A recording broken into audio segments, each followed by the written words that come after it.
Started. Jeff, what's just the overall mood like with the team coming off the bye week? Well, we were good yesterday.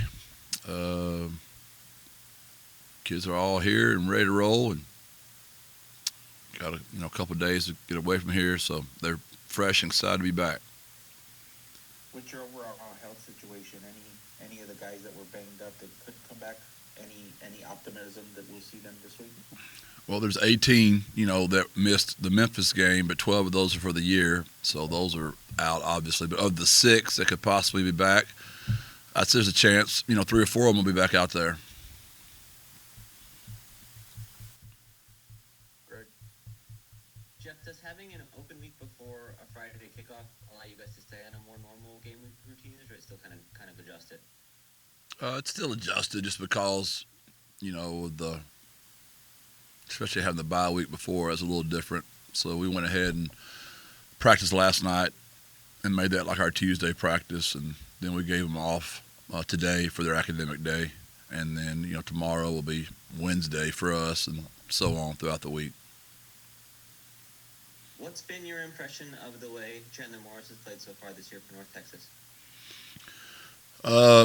He's as exciting as a college football player as you can watch right now. I mean, he's perfect for that offense.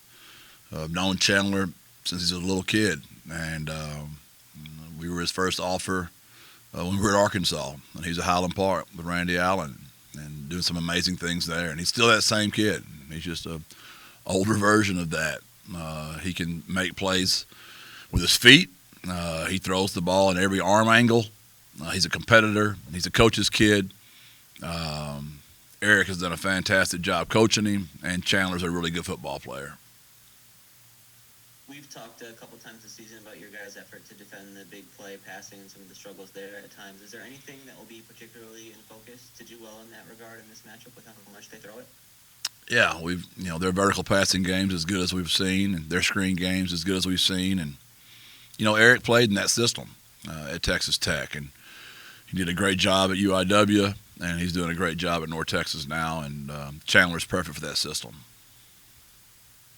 Your defense is ranked really high nationally in sacks per game. What's been the key to generating the type of pass rush that you guys have? Effort. Our guys have gotten better, and they compete hard, and they really do, and that's really what it is. You guys have 16 players with at least one sack this season. What does that say about either the depth or what you're doing schematically that allows a lot of different guys to succeed? Again, just effort. Our guys, they love to play the game, and they play hard, and that's never been a question mark, right? Maybe some decisions we made with our emotion this season could be questioned fairly, but effort can never be questioned. We've seen Ronald Triplett step up there and have his most productive season. Is there anything that's been key to him getting more efficient pressure on quarterbacks compared to previous years? IQ, character, technique, attention to detail. Kid works hard at his craft. JJ. Jeff, what's the just overall thought processes this week about the running game and trying to get that a little bit more production? I know you don't want to give away scheme or anything, but it seemed like you guys have shifted to a more pass-heavy offense in recent weeks. We just haven't been very successful at doing it. And we're really good at dropping back and throwing the football right now. So obviously that's been we don't like to play that way. We don't want to play that way. We're working our tails off at it. It's been the focus, Tuesday, Wednesday, and Sunday. We just got to keep staying at it. And that's really all there is to it. Schematically, right, there's always some things you wish you could do a little bit differently, but outside zone, inside zone, counter, those are plays that are fundamentally great football plays that fit our offense very well for how we like to play offense. It's been a little bit, some of it's unfair because we're so RPO driven that, I've always thought a fair statistic would be on an RPO if the boundary safety comes down and he adds in the box and you throw a glance route right behind it, that glance route should count towards your rushing game because there's nobody to block that boundary safety if you don't throw off of him. So a lot of those balls we throw sideways, where Owen's reading that, that really should be counted in the rushing game to me. But to your point, I'm more of a, when we do hand it off, what's our yards per carry? How many tackles are we breaking? How many yards after contact? And we just haven't been as successful as we normally have. And it's been very frustrating. It's hard to call a game. It's hard to play quarterback. But we're not going to give up on it. We're going to keep running it and see if we can get better at it, JJ. Jeff, how does your wide receiver room look going into this week's game? Getting David back, I think another week or two of practice, he'll look better. And Chris Carpenter's been fantastic. JJ stepped up, made a huge catch the other day. Jamel stepped up, made a huge catch on third down. Obviously, our tight ends have been really good all year. We think Willie should be back. That will help. We'll see about McEwen. And, obviously JT won't make it back this season, and I don't know if Jaron Randall will make it back this season or not. Greg? Jeff, your offense did not give up a sack last week against Memphis. Is that more on Owen, or is that on the offensive line that you guys had such success in that way? Both. Our offensive line, fairly criticized. We haven't run the ball as well as we usually do, but their ability to pass protect throughout the season has really improved. And but Owen also did a good job of getting rid of the ball. He threw the ball away finally, which he hasn't done very much of this year. Obviously, that's going to make his percentage completions go down, but I'd rather that happen than take sacks. Like you mentioned, the offensive line's pass protection has improved quite a bit, and run blocking hasn't been at the same level. Is that just it being a different skill, or what can you say has led to that?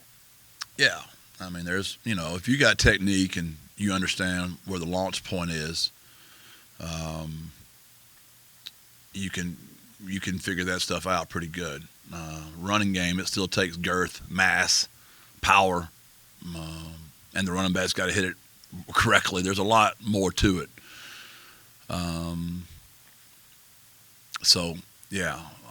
We're just as frustrated as you guys are. We want to run the ball better. We talked to Jamarius Lewis last week, and I was curious how it came together that you had both him and his brother Fred on the roster. What was that kind of recruiting process like?